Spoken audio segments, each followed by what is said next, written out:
बेलन घर्षण। जब कोई वस्तु किसी अन्य वस्तु के ऊपर लुढ़कती है तो उसकी गति में जो प्रतिरोध उत्पन्न होता है उसे बेलन घर्षण कहते हैं। सामान्यतः यह सर्पी घर्षण से बहुत कम होता है। बेलन घर्षण उस विरूपण के कारण उत्पन्न होता है जब कोई पहिया उस पृष्ठ को धकेलता है जिस पर वह लुढ़कता है। किसी ऑटोमोबाइल टायर का विरूपण फर्श पर लुढ़कते समय साफ देखा जा सकता है। किन्हीं दो पृष्ठों के विरूपण के कारण बेलन घर्षण उत्पन्न होता है। पृष्ठ के अधिक दृढ़ होने पर बेलन घर्षण बल का मान कम हो जाता है। बेलन घर्षण अभिलंब प्रतिक्रिया R के अनुक्रमानुपाती तथा पहिए की त्रिज्या R के व्युत्क्रमानुपाती होता है। बेलन घर्षण Fr = μr R upon R, जहाँ μr बेलन घर्षण गुणांक। बेलन घर्षण का कारण।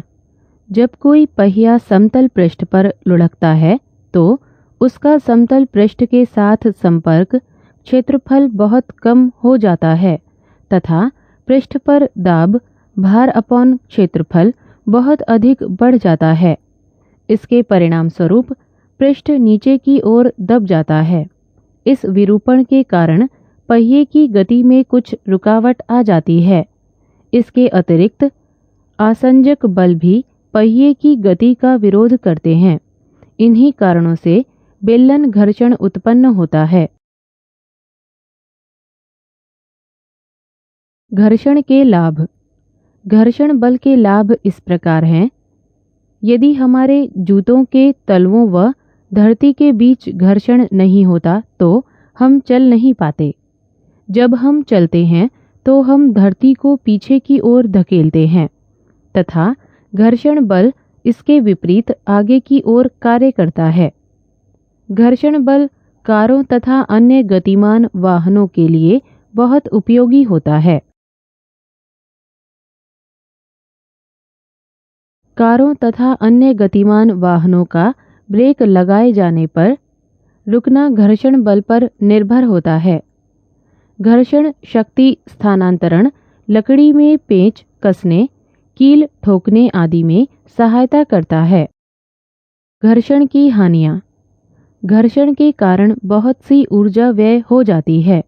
उदाहरण के लिए कारों में ईंधन से प्राप्त ऊर्जा का 20% तक भाग इंजन में ही घर्षण के विरुद्ध व्यय हो जाता है। घर्षण बल से उत्पन्न ऊर्जा ऊष्मा में परिवर्तित हो जाती है जिससे तापमान बढ़ जाता है।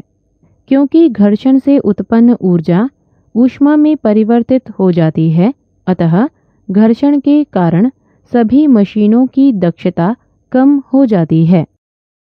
घर्षण कम करने की विधियाँ। घर्षण कम करने के लिए निम्न विधियाँ प्रयोग की जाती हैं। स्नेहकों के प्रयोग द्वारा। इसके लिए स्नेहकों, तेल, ग्रीस की एक पतली परत ठोस भागों के बीच लगाई जाती है। क्योंकि द्रव की परतों के बीच लगने वाला घर्षण ठोसों के बीच लगने वाले घर्षण की अपेक्षा काफ़ी कम होता है, अतः स्नेहक घर्षण को काफ़ी कम कर देते हैं। पॉलिश द्वारा।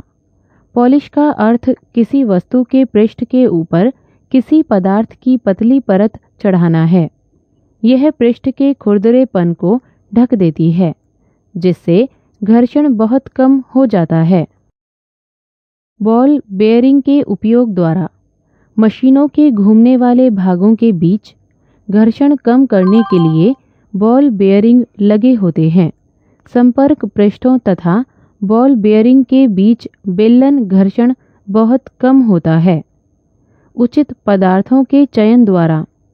घर्षण पदार्थ की प्रकृति पर निर्भर करता है। मशीन बेयरिंग एक पदार्थ कांसा की बनी होती है जबकि शेफ्ट दूसरे पदार्थ स्टील के बने होते हैं, अतः घर्षण कम हो जाता है। धारा रेखन के द्वारा। वायु के घर्षण को कम करने के लिए गतिमान वस्तुओं की आकृति विशेष प्रकार की रखी जाती है। इस विशेष आकृति को धारा रेखीय आकृति कहते हैं।